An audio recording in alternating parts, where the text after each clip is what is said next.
By and large আমাদের পূর্ণ ফোর্সটাই রয়ে গেছে। আমাদের চেষ্টা ছিল গত এক বছরে তাদেরকে রিট্রেন করা। এক বছরে আমরা পারিনি আসলে দূর করতে, এবং এর জন্য এসব আনফরচুনেট ইনসিডেন্ট গুলো হয়। আমরা প্রাথমিকভাবে যেটা করেছিলাম ৮,৭৭০টি, মধ্যমুখী পূর্ণ প্রায় ১৬,০০০ এবং সাধারণ ১৬,০০০, এরকম রাফলি আমাদের হিসাব ছিল। এগুলো তো আর্বিট্রারি, তবে ডেফিনেটলি বলা যায় না। তারপরেও সবচেয়ে ঝুঁকিপূর্ণ এবং মধ্যম ঝুঁকিপূর্ণ ধরলে ৮ আর ১৬ ২৪,০০০-এর মতো হয়, রাফলি half of the total number. এগুলোই আমরা বডিকে নিয়ে করবো, চেষ্টা করবো কাভার করতে।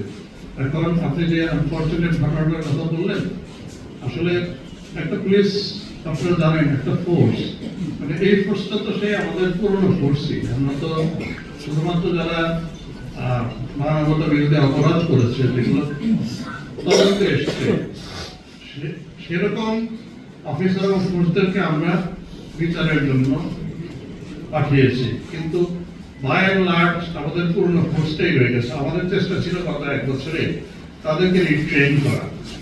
এখন ১৫ বছরের ফ্যাসিস্ট শাসনের যে সংস্কৃতি, এর মধ্য দিয়ে যে অভ্যাস এবং বদভ্যাস গড়ে উঠেছে, সেগুলোকে এক বছরে আমরা পারিনি আসলে দূর করতে, এবং এর জন্য এসব আনফরচুনেট ইনসিডেন্ট গুলো হয়। তো আমাদের চেষ্টা থাকবে এই শুদ্ধতা আনার।